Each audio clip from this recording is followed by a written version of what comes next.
برائی اور مسائل کی اصل جڑ جو ہے وہ سوشل میڈیا ہے، اور کسی طرح اگر سوشل میڈیا قابو آ جائے تو بحران ختم ہو جائے گا، کیونکہ میڈیا تو اس وقت مکمل کنٹرولڈ ہے، جس کو کچھ لوگ کہتے ہیں کہ جی میڈیا رسپانسبل ہو گیا ہے، ہماری حکومت کے کچھ لوگ کہتے ہیں کہ میڈیا اب رسپانسبل ہو، مین اسٹریم میڈیا رسپانسبل ہو گیا ہے۔ نہیں جناب، مین اسٹریم میڈیا کنٹرولڈ ہو گیا ہے، اور آپ یہی کنٹرول سوشل میڈیا پہ چاہتے ہیں کہ سوشل میڈیا پہ کنٹرول ہو جائے۔ تو جب آپ سوشل میڈیا کو کنٹرول کرنا چاہتے ہیں تو آپ جب نہیں ہو پا رہا تو آپ سمجھتے ہیں کہ سوشل میڈیا جو ہے وہ پرابلم کی جڑ ہے۔ اب آپ دیکھیں یہ جو ہماری سوشل میڈیا ایپ ہے جس کو پہلے ٹویٹر کہتے تھے، اب وہ ایکس ہو چکی ہے، تو یہ جو ایکس ہے یہ اس میں جو نئی پالیسیز آ رہی ہیں اس میں تو وہ شاید بلاک کا آپشن بھی ختم کر رہے ہیں کہ کوئی شخص کسی کو بلاک بھی نہیں کر سکے گا۔ اس کی وجہ یہ ہے کہ وہ سمجھتے ہیں کہ ایکسپریشن جو ہے وہ جو آپ کا بولنے کی آزادی ہے وہ ہر شخص کا بنیادی حق ہے، اور آپ سمجھ رہے ہیں کہ اس کو ہر جگہ پر بین ہونا چاہیے۔ پاکستان میں ٹویٹر بین ہو جانا چاہیے، ایکس بین ہو جانا چاہیے، پاکستان میں یوٹیوب بین ہو جانا چاہیے۔ کیونکہ اب یہ وہ پلیٹ فارم بچے ہیں باقی جہاں پر آواز اٹھائی جا رہی ہے۔ فیک نیوز کے تو ہم پہلے دن سے مخالف ہیں، میں خود مخالف ہوں، اور میں کہتا ہوں آپ کو ان لوگوں کو جو تھمبنیل جھوٹی لکھتے ہیں ان کو مت دیکھا کریں،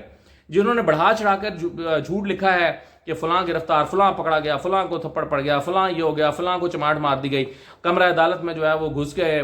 فلاں کو مار دیا گیا۔ اس طرح کے جو لوگ لکھتے ہیں ان کو تو ویسے ہی نہیں دیکھنا چاہیے، اور ویسے آپس کی بات ہے، ان کا امپیکٹ بھی نہیں ہے۔ یہ میں کل کسی کو کہہ رہا تھا کہ جو سوشل میڈیا پہ جھوٹ بول رہے ہیں، مجھے کہا جاتا ہے کہ جی لوگ سوشل میڈیا پہ جھوٹ بول رہے ہیں، تو میں کہتا کہ جو جھوٹ بول رہے ہیں ان کا تو امپیکٹ ہی نہیں ہے، ان کا پتہ ہے کہ یہ جھوٹے ہیں، لیکن امپیکٹ انہی کا ہے بہرحال کہ جو ٹھیک بات کر رہے ہیں۔ اب بجلی کے بلوں کا معاملہ یہ جینوئن ایشو ہے، اگر سوشل میڈیا نے اس کو ہائی لائٹ کیا ہے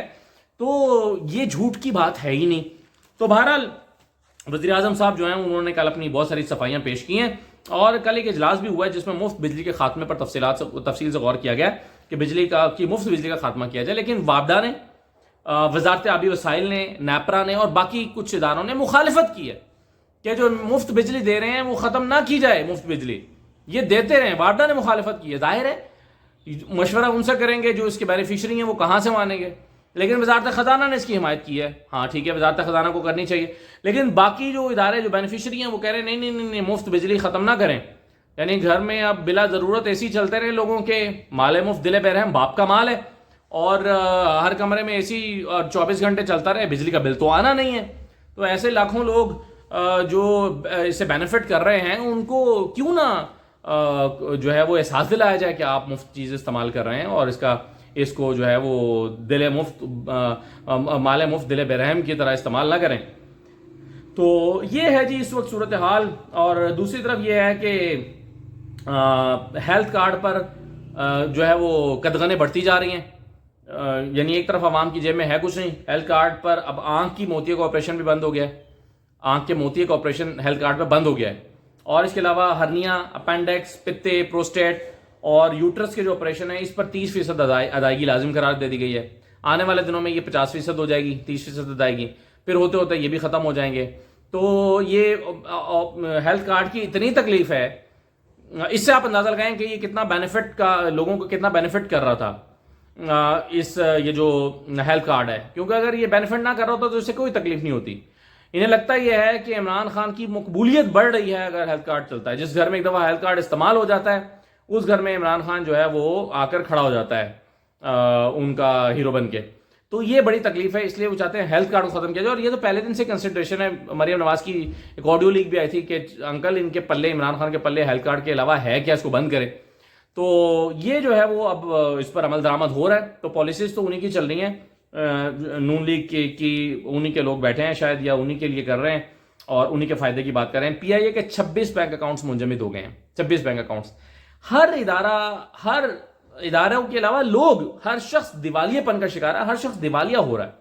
کسی کی جیب میں پیسے نہیں بچے۔ میں کئی لوگوں کو دیکھتا ہوں جو گھر بنا رہے ہیں، ان کے گھر جو ہیں وہ رک جاتے ہیں، ان کے پیسے ختم ہو جاتے ہیں، پیسے نہیں ہیں گھر بنانے کے لیے، مہنگائی اتنی ہو گئی ہے، بجٹ آؤٹ ہو گیا ہے۔ اس طرح کے حالات جو ہیں وہ لوگوں کے چل رہے ہیں، اور یہ تو چلے ان کی بات کر رہا ہوں نا جو تھوڑا بہتر کلاس ہے، باقی تو لوگوں کو دال روٹی کے لالے پڑے ہوئے ہیں، چینی خریدنے کے پیسے نہیں ہیں، گھی، آئل اور آٹا خریدنے کے پیسے نہیں ہیں۔ لیکن وزیر اعظم کو یہ نہیں بتایا جائے گا، وزیر اعظم کو بتایا جائے گا یہ چند شرپسند ہیں اور یہ صرف سوشل میڈیا کا طوفان ہے اور کچھ نہیں ہے، پریشان نہ ہو، یہ ان کو بل دینے پڑیں گے سر، اس کے علاوہ کوئی حل نہیں ہے۔ اچھا جی، اب یہ دیکھیے کہ پرویز الہی صاحب کا معاملہ صبح سے چل رہا ہے. پرویز الہی صاحب جو ہیں وہ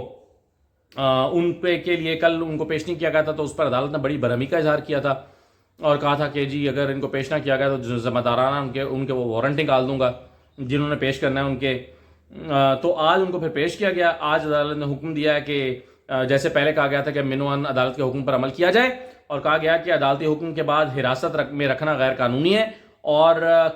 کوئی بھی اتھارٹی اب پرویز الہی کو گرفتار نہیں کر سکتی. ایک بلینکٹ قسم کا آرڈر آیا ہے اور کہا گیا کہ نظر بندی کے قانون کے تحت ان کو نظر بندی کے قانون کے تحت بھی گرفتار نہ کیا جائے، یعنی کسی بھی چیز میں فی الحال ان کو گرفتار نہ کیا جائے. 21 ستمبر تک ان کی بیل دے دی ہے. لیکن اس وقت بھی جب میں آپ سے بات کر رہا ہوں تو صورتحال یہ ہے کہ ایک طرف اب یہ حکمت عملی بنائی جا رہی ہے کہ پرویز الہی کو کیسے گرفتار کرنا ہے، اور دوسری طرف پرویز الہی حکمت عملی بنا رہی ہیں کہ عدالت سے کیسے نکلنا ہے. تو وہ عدالت میں بیٹھے ہیں، اپنے وکیلوں سے مشورہ کر رہے ہیں. ڈی آئی جی آپریشنز اور additional D G anti corruption جو ہیں وہ آ کے کھڑے ہو گئے تھے، یعنی یہ واضح اشارہ تھا کہ ان کو گرفتار کرنے کے لیے آئے ہیں. ان کو پھر جو جج صاحب ہیں انہوں نے اپنے چیمبر میں بلایا ہے اور ان سے کہا ہے کہ آرڈر ہے اس پر عمل درآمد کریں. لیکن پولیس کی ایکسٹرا آرڈنری موومنٹ ابھی بھی اس وقت عدالت میں جاری ہے اور کہا جا رہا ہے کہ ان کو کسی اور کیس میں گرفتار کیا جائے گا. لیکن عدالت نے بہرحال ایک آرڈر دیا ہے کہ ان کو 21 ستمبر تک کسی بھی کیس میں گرفتار نہ کیا جائے، اور اگر کسی چیز میں گرفتاری مطلوب ہے تو عدالت سے رجوع کیا جائے. تو لیکن کوئی قانون کوئی بھی پاکستان میں اب قانون کی عملداری تو بچی نہیں ہے. دیکھیں اب کیا ہوتا ہے. اجازت دیجیے، اللہ حافظ.